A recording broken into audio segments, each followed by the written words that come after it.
to award the Male Fighter of the Year. Let's welcome back GAB Chairman Abraham Mitra.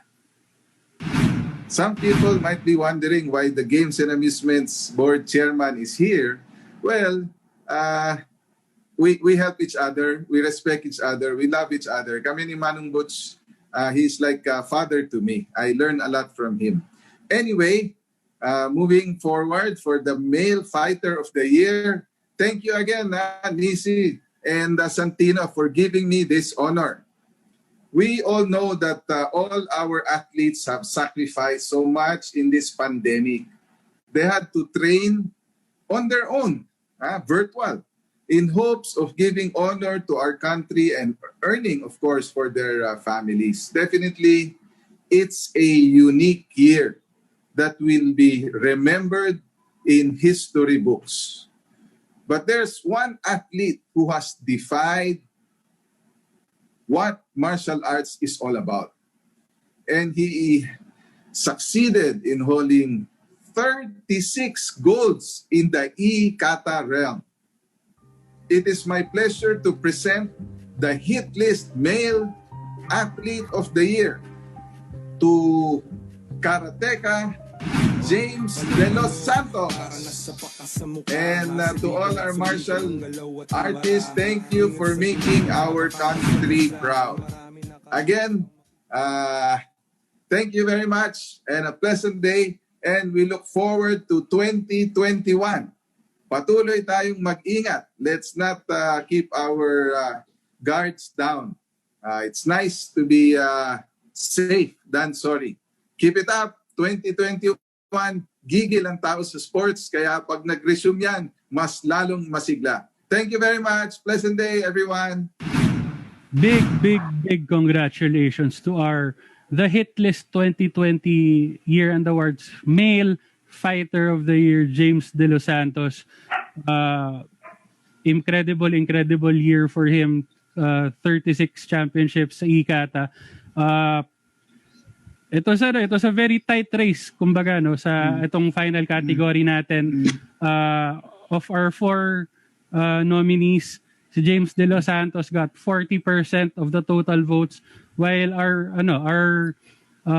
comeback fighter of the year, Rolando D, earned 30% of the total votes. Joshua Pasio and John Riel Casimero both came in with 50% of the total votes. We had an interesting outcome for Male Fighter of the Year. It was a tight race, like what Santino said. It was a tight race between James De Los Santos and Rolando D. Both men had a remarkable year, just to be clear. But guys, your thoughts on the results of this category. Now let's start with Santino. Like you said, Nisi, we had a very long and spirited discussion about this. We had our own personal picks, we had our own votes, but I think it came down to an overwhelming show of support from the fans, no? They all recognized yung incredible achievement ni James De Los Santos this year, and while the other 3 nominees are very deserving then of this award, I think si James De Los Santos can lay claim to this award proudly because unparalleled yung 36 championships sa IKATA. I think now, you said heading into Christmas, he was the number 1 in the world. Yes, number 1. Ako personally, I voted for John Riel Casimero. I think he had a very good 2020.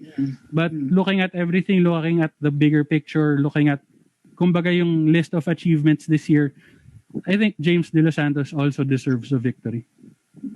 Now let's head over to Jason Tulio. Jason, your take on the matter. Okay, so like Santino, I also would have gone for John Riel Casimero myself. I think he had a great 2020, but I think 2020 is a time of, as we all know, online events. We're having this discussion now, not in a studio, but from our own homes. And that is when events like IKATA can have a chance to shine. And I commend you guys for shining a light on these combat sports that are possibly out of the realm of most fans. But the noteworthy achievement there. 36 gold medals, number one in the world in quite a unique event, Ikata. And make no mistake, it requires a lot of discipline, requires a lot of hard work to be good at that kind of thing. So honestly, you can pick any one of these four, and I don't think it can be disputed that heavily. So yeah, congratulations to James. Well done. Robert. Just like what Santino and Jason said, I agree with them as well. Kasi what James did and 36, sobrang hirap gawin nun. And again, it requires a lot of discipline enable for you to achieve that kind of performance. And again, he's number one in the world right now. So basically, it will open a lot of eyes. Kasi lahat tayo ngayon nakafocus sa mga basketball, MMA, boxing. So ngayon makikilala na ng mga tao na meron pala tayong Ikata world champion or number one in the world right now who just bagged 36 gold medals. So that's basically very impressive, and that for me, that's why he's very deserving for this award as well. Ngayon gusto ko lang unahin si Jason dito kasi Jason is a jiu-jitsu practitioner. Well, lifelong martial artist.